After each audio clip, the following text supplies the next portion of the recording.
Welcome to San Joaquin Spotlight, a public affairs program featuring conversations about life in the central San Joaquin Valley. This program is brought to you in partnership between KFSR 90.7 FM and CMAC Fresno. I'm your host, Sevag Tateosian. Today in the studio, we have a friend from a long time ago. She was on the radio version of San Joaquin Spotlight years ago. Jamie Marrash, welcome to the program. Thank you for having me. Welcome to downtown Fresno. Here we are sitting in downtown Fresno. Thank you. It's beautiful. It is, and this time of year I love because, you've got the Christmas tree on the tallest building, the Security Bank building, Pacific Southwest building, and, this time of year people just have that smile and, everybody's excited for the holidays.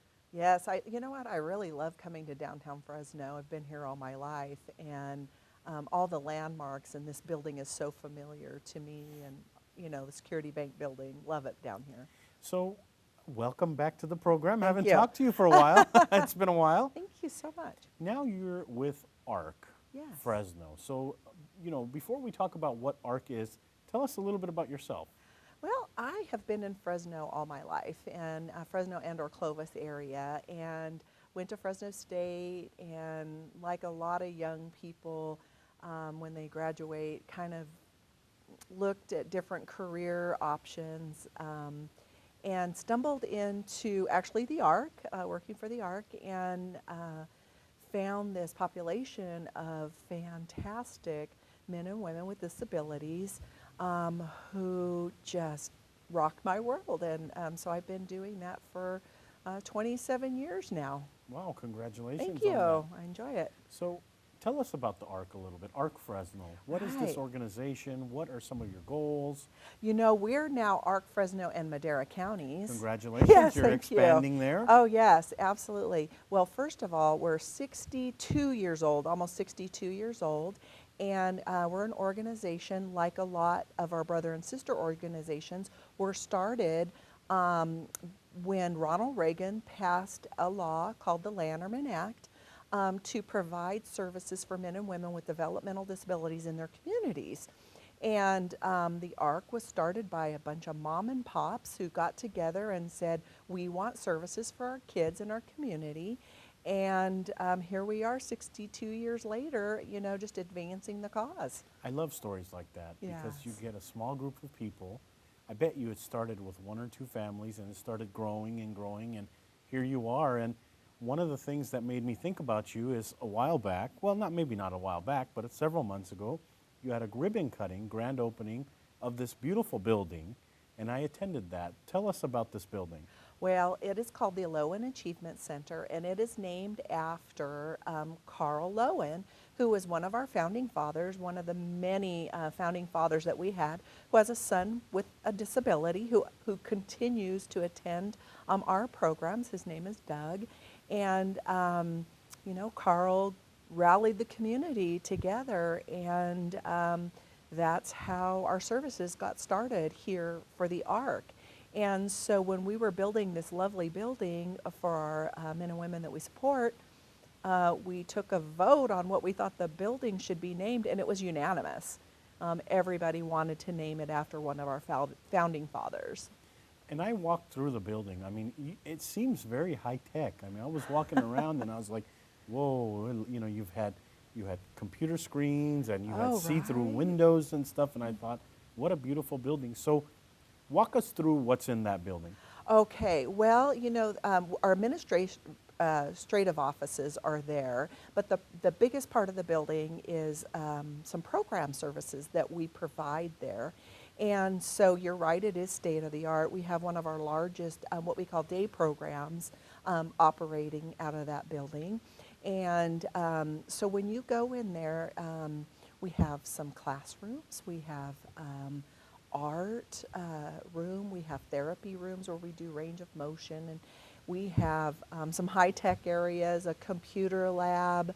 We're very big on technology. We have iPads that we use, and we have these smart boards, which teachers should be very familiar with because they use them, I'm sure, a lot. But we got two with a partnership with the Kiwanis, the East Fresno Kiwanis, bought us one, and then we purchased one for ourselves. It's like a big iPad on the wall or a big tablet, and it's super interactive, and the men and women we support can come over and touch it, and it's very tactile, and they just absolutely love the activities that we do, and it helps to support their independence. So, and then we have a computer lab, and we have one great big meeting room area that has a great big dividing wall in it, and we can collapse it down to smaller areas or a big area, and where we put on theater productions. Very and, nice. And you know, we just do a lot. It's just a fantastic, beautiful building. And the excitement in the air when I attended, there was a lot of excitement and there was emotion. And people Right. were just, I mean, excited. I mean, had this been in the works for a while, a building like this? Oh, yes. You know, we had moved to save money, actually. We moved two of our locations into one building, two different programs into one location over there at the Lowen Center. So we worked on it for years. We had saved up some money to get the facility, and we really felt like the facilities that we were renting previously we've outgrown them, and we wanted to give a facility where the men and women would be proud to come to every day and feel good about your environment and where you're at. And so, yeah, it's real exciting. We love it. Tell us a little bit about some of the other programs that are at Fresno. Is it Fresno Madera ARC? ARC of Fresno and Madera counties. I'm going to practice that one. ARC of Fresno and Madera counties. Right. So tell us a little bit about some other programs. Now, I worked at United Way. Right. And one of the programs that everybody was excited about there is you have a team of people that would come and get the shredded, whatever needs to be shredded, and you take it somewhere and get it shredded. Well, I'll let you explain that program. Right. You know, we actually do have an industrial shredding operation. And one of our biggest customers is the Internal Revenue Service. Of course, you know, they have local offices, and we have national certification. So the operation, it's at our Fresno Production Center. It has great big shredder things, and people sort the paper, and then and we get shredding from, you know, doctors' offices, banks, and all up and down the valley. We go pick up shredding in these locked containers. It's very secure. There's cameras. It's a really high-tech operation. And then we shred it, and then we turn around, and the end product, we sell the paper to usually China. There's, you know, they have a high need for paper. They don't have as much of trees, I guess, or resources as we do here for that. But so we also get money for that end product. And for me, the end product is that we are putting men and women with disabilities to work, and they can, in that area, earn a living wage. Well, and so let me ask you about that. So you actually pay.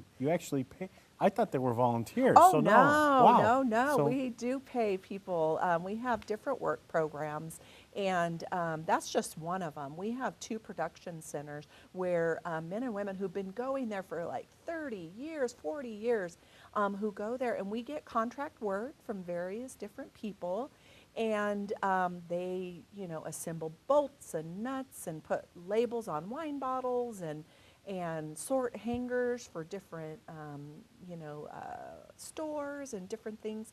We put air in balls for Toys R Us and Target, and yeah. And so there's a lot of things going on behind the scenes that people may not know about. Yeah, right. And then we have also another employment program where we're actually going out for the flood control district and the Air National Guard, and we do all of their landscape maintenance. So the big ponding basins with the grass, we actually have men and women that get on riding lawnmowers that we have trained with a Wow. job coach, and they go out and they mow those and they keep them nice for all of us in the community to enjoy. Well, I thought I knew about your organization. I did some research, and I've been watching the ARC, you know, but I didn't know about this stuff. So is my Yeah. reaction common? I mean, when you talk to someone and they ask you what you do and you just throw out a bunch of stuff at them, are they surprised? Because I'm surprised that you do all this stuff. They said, I have no idea. You know, I think it's very I think in the community. We have become accustomed to seeing groups of people out in the community going to do their shopping, and you might run into a group at Target, or you might run into a group who's at Walmart doing their budgeting and money management. But there's so much more that goes behind the scenes, and we're one. We're one of the larger ones. We serve 702 men and women every day.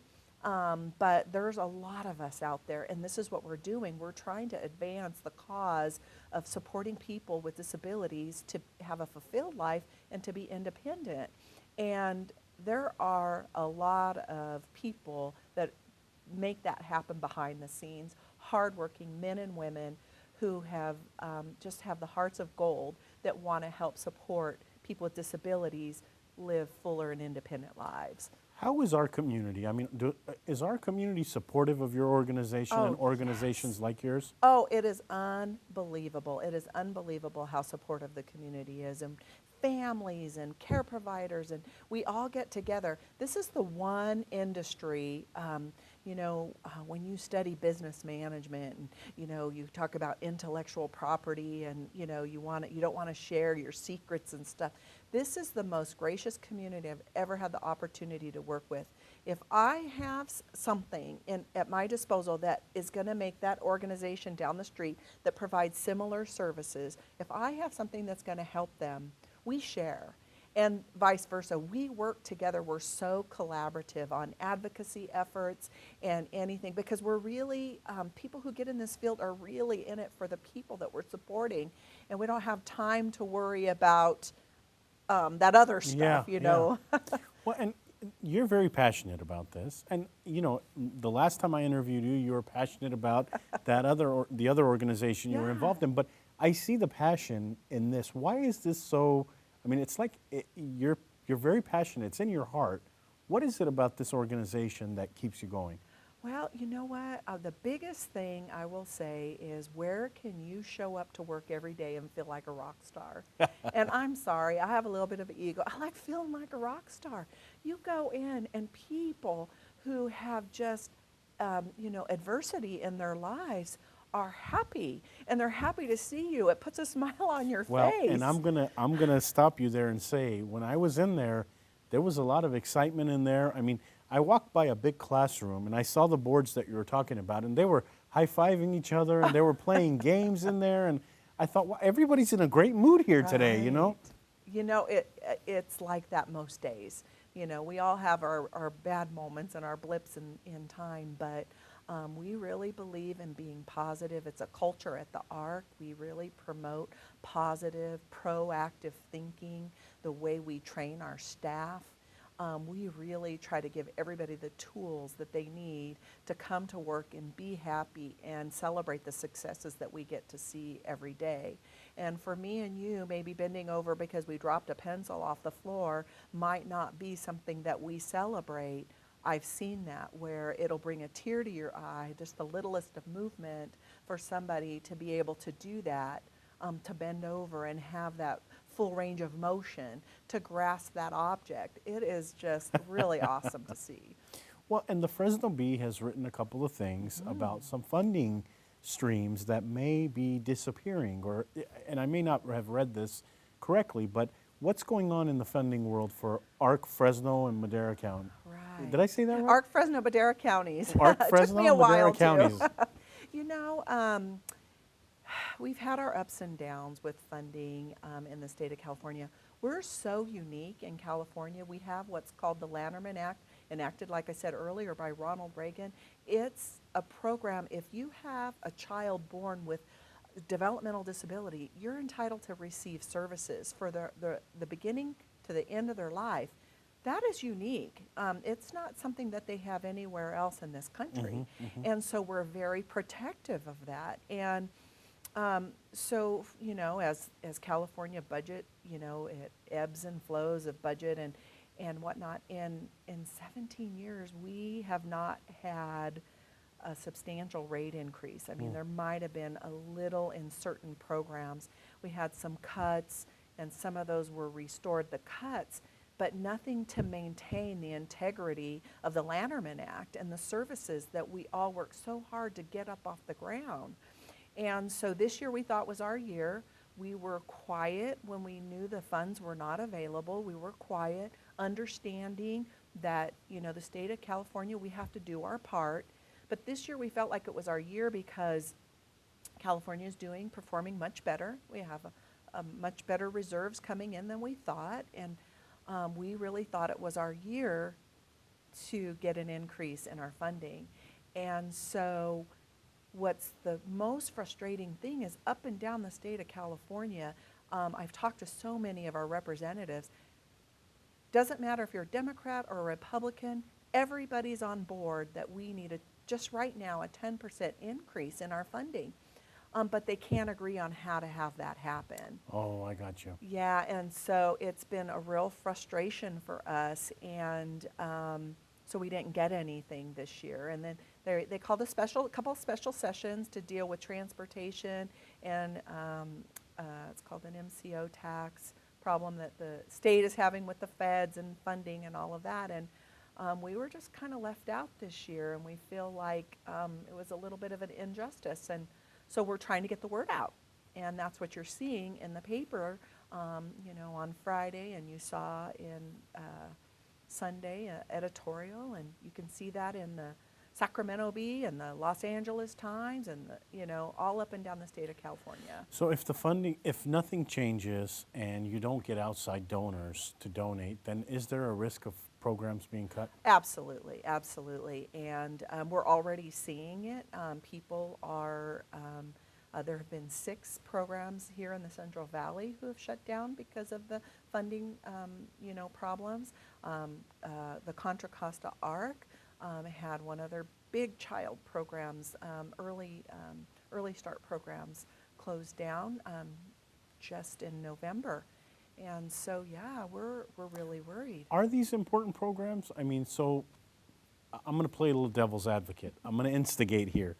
I'm on the fence, and I don't know whether to support these programs or not. Are they important programs? Right. Absolutely, I believe so. We teach men and women to live independent lives. We want them to support themselves to the extent that they are able. And that means to have meaningful employment, or to have a meaningful thing, something to do with their day that's meaningful to advance their independence. And absolutely, I think if we weren't there, we're going to go back to times that we tried to do away with, which was, not that long ago, when doctors used to tell their mom and dad, your child has a disability, you're better off to put your child in a state hospital. I'm not saying we're that desperate yet, but I'm saying it could happen. We went away from that, and we don't want to go back. We need to continue to advance the cause. And I'm going to tell you this, it costs $500,000 a year to have somebody spend a year in a developmental state hospital. We can do that for a fraction of the cost in their own community and help people have a paycheck and live in their own apartments. And I think it is a savings to the taxpayer to do that. How can people find out more information about what you're telling me now? Because a lot of people, look, if I didn't see it in the Fresno Bee, I may not have learned about some of the funding challenges that your organization's going through. Right. Well, there's a lot of service organizations. I think we're getting the word out. I can put something on our website, and we have a Facebook page where we're constantly putting our information about what's going on with the state budget. And so we're on arcfresno.org, and we do have, like us on Facebook. We're really trying to build up our, our Facebook page and our likes and our followers and all that, use social media. So one of the other programs I saw that you have is an adult day, is it adult day programs? Day program. Talk about some of those. We have 5. And in the adult day programs, they tend to be men and women who have significant disabilities. So we're assisting and supporting them throughout the day with personal care, assisting them with feeding and different things that they're going to need to get through the day. But during that time, we're also doing exercises with them. We're doing stimulation. we're doing therapies, different types of games and activities. We take exercise classes, we go on walks, and we go out in the community to give people an enjoyable thing to do with their day, and to provide, especially for some of the younger men and women that we serve, their parents the opportunity to work during the day and know that their son or daughter is well cared for. Do you think, and it may be a tough question for you to answer, but do you think that our community understands the community that with the individuals with disabilities, that community? I mean, as a general community, do we understand, the challenges that people are going through? You know what? I think we have the most awesome community, and I just believe so much in Fresno and our surrounding areas, and the support that comes to us in ways that you would never imagine. Lots of service clubs, and we have our own. And I just really feel like I need to mention this. We have our own service club. Oh, interesting. Yes, we have actually two. They're called Action Clubs. They're affiliated with the Kiwanis, and we have a 20-member club in Reedley, and we have a 70-member club here in Fresno. And they do just like any other service club, raise funds for Children's Hospital, Central California, and all of that. So I think the community is really engaging with us and engaged in our trying to understand what it is that we do. They might not be fully informed about the vast services that we provide, but I think when it comes to the population we serve, I think they're on board. Let's talk about donations a little bit. You're a 501c3, Yes, so we are. a donation to your organization is a tax write-off. But other than cash, are there any other things that you're looking for? I mean, is there anything else that the community can step up and say, I may not have the cash, but I have this? Absolutely. We operate a food pantry, food and clothing and blanket pantry, where our people, our men and women, collect stuff to give to other people in need. So, we take those donations, we take food, and we take clothing and blankets.